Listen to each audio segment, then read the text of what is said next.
పరువు బజార్ పాలవుడు, ఇజ్జత్ రోడ్డు పాలవుడు అనే మాటలు ఇనుడే గాని ఎన్నడు చూడలే అనుకునేటోళ్ళంతా రోజుకోసారి యూపీ వార్తలు చూస్తే కల్లారగా అనుస్తాయి. ఏడాదికి ఎన్ని కొత్త రోడ్లు వేస్తారో తెలియదు కానీ వారానికి 20-30 రోడ్లు కుంగిపోయిన వార్తలు వరుస పెట్టి రామ్ లేకుండా వస్తూనే ఉంటాయి. అందుకే ఎన్నిసార్లు చూపిస్తాను తీయండి మేము కూడా ఊకున్నాం కానీ ఇదైతే వేరే లెవెల్ ఉంది కాబట్టి మీకు కూడా చూపిద్దామని పట్టుకొచ్చినాం. సుషేన్ పనిమంతులు పందిరేస్తే కుక్కతోక దాకి కూలిపోయిందట. అట్లనే ఉంది ఈ రోడ్డు ముచ్చట కూడా. ఉత్తరప్రదేశ్లో ఆగ్రా కాడ మామూలుగానే పడ్డ వానలకు కొత్తగా వేసిన రోడ్డు అమాంతం కుప్పగూలిందట. ఇట్లా ప్రతిపక్ష సమాజ్వాదీ పార్టీ లీడరు ఇట్లా నిచ్చెనేసుకొని దిగుకుంటా అభివృద్ధి ఎంత లోతుగుందో చూడురి మాతారా అనుకుంటా ఎక్కిరిచ్చిండు. కానీ చూడురి కిందికి దిగితే మనిషి నిలబడ్డ ఎత్తు కంటే ఇంకెక్కువనే గుంతగా ఆనొస్తుందంటే ఇక ఎట్లుందో పనితనం ఏం కథనో. ఆయనతో మనుషులు రోడ్డు పంటి బండో కారో వేసుకొని పోయేటప్పుడు లటక్కున రోడ్డు గుంగితే ఇంకేమైనా ఉండనా? బండి మనిషి అమాంతం లోపల పడి మంజుమల్ బాయ్ సినిమాల తీరుగా మందిని హెల్ప్ హెల్ప్ అనుకుంటా మొత్తుకున్నాడే కదా. మరి ఉత్తరప్రదేశ్ అంటే డబుల్ ఇంజన్ సర్కార్ కదా. రోడ్లు కూడా ఇట్లా కూలిపోయి కుంగిపోయి ఖరాబ్ అయితే రెండోసారి వేసి ప్రతి పనిని ఇట్లా డబల్ చేస్తారు కావచ్చు. ఇదే డబుల్ ఇంజన్ సర్కార్ పనితనం అనుకుంటా ఈ ముచ్చటకి కట్టల కొద్ది కామెంట్లు పడుతున్నాయి సోషల్ మీడియాలో. కానీ ఇంట్రెస్టింగ్ ట్విస్ట్ ఏంటంటే సోషల్ మీడియాలో ఇటువంటి పనితనాలు ఇంచుకోటి కానొస్తుంటే ప్రచారం కోసం ప్రభుత్వం పెడుతున్న ఫోకసు ఖర్చు ఇంకో తీరుగున్నది. సీఎం యోగి ఆదిత్యనాథ్ ప్రచారం కోసం రోజుకు 2.32 కోట్లు ఖర్చు చేస్తున్నారట. 2018 2020 దాకా ప్రకటనలు ప్రచారం కోసం ఏకంగా ఏం తక్కువ 6,811 కోట్లు ఖర్చు చేసిరని అఫీషియల్ బడ్జెట్ లెక్కల తేలిందట. అంటే ఈ లెక్కన రోజుకు దాదాపు 2.32 కోట్లు అన్నట్టు. ఇక గురువును మించిన శిష్యుడు అనిపించుకునే తందుకు పీఎం మోడీని మించిన ఖర్చు పెడుతున్నట యోగి.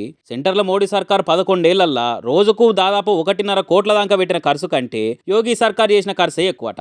ఇంకా గమ్మత్ ఏందంటే మరి పబ్లిసిటీ ప్రచారాలకు ఏ మీడియా కంపెనీలకు ఎన్ని కోట్లు పోయినాయి అనేది ఆర్టీఐలో కూడా అవతల పెడతలేదట సర్కారు. ఇక ఈ లెక్కలని వరుస పెట్టి ఓదానని కోటి బయటకు వచ్చే వరకలా ఏంది ఈ గుంతల రోడ్లు, కూల్తున్న బ్రిడ్జులు, నేలమట్టమవుతున్న సర్కార్ బిల్డింగులకే ఇన్ని కోట్లు పెట్టి ప్రచారాలా? అంతే తీరి పనితనం వీకున్నప్పుడే పబ్లిసిటీ పీకులు ఉంటుంది అనుకుంటా మీమ్స్ తో ట్రోల్ చేస్తున్నాడు జనాలు కూడా.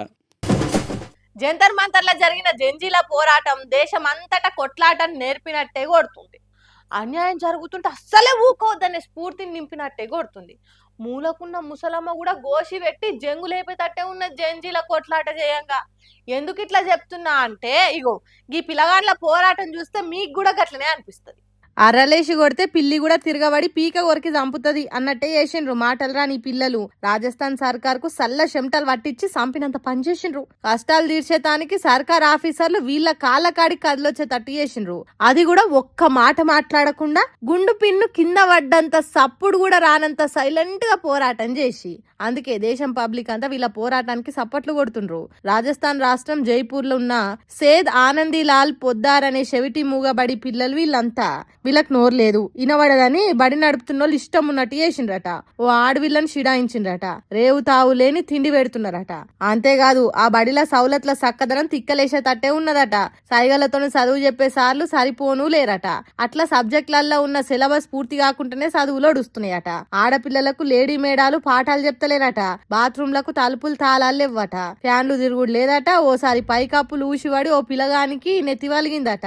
పాతవడి పాకురు పట్టిన గోడలు, ఈగలు, దోమలు, చెత్తాచెదారంతో షెండాలంగా ఉన్నదట వీళ్ళ హాస్టల్. అందుకే ఓపిక అంతా నశించి కట్లు తెంచుకున్న కాడెద్దుల తిరగ రోడ్లెక్కిండ్రు. మా సమస్యలు తీరేదాకా సప్పుడు చేయకుండా ఇక్కడనే కూర్చుంటాం అన్నట్టు సైలెన్స్ అనే ఆయుధంతోనే యుద్ధం చేసిండ్రు. సైగలతోనే మాట్లాడుకుంటా సమరం చేసిండ్రు. చెవులినవడని మాటలు రాని పిల్లల పోరాటానికి దేశం మొత్తం స్పందించింది. ఇంకేమున్నది, రాజస్థాన్ రాష్ట్రంలోనే డబల్ ఇంజన్ సర్కార్ సచ్చుకుంటా దిగొచ్చింది. బడి ప్రిన్సిపాల్ ను సస్పెండ్ చేసిండ్రు. ఆడపిల్లల నాగం చేసిన పంతులను పంపిండ్రు ఇంటికి. పిల్లలను సతాయించిన ఉద్యోగిని ఊరికి పంపిండ్రు. బడి సమస్యలు మొత్తం సవరిస్తామన్నట్టు హామీ ఇచ్చిండ్రట ఆఫీసర్లు. మీకు ఏ కష్టం వచ్చినా కంటికి రెప్ప తీరుగా చూసుకుంటామని భయపడుకుంటేనే ఆ భయం ఇచ్చిండ్రట.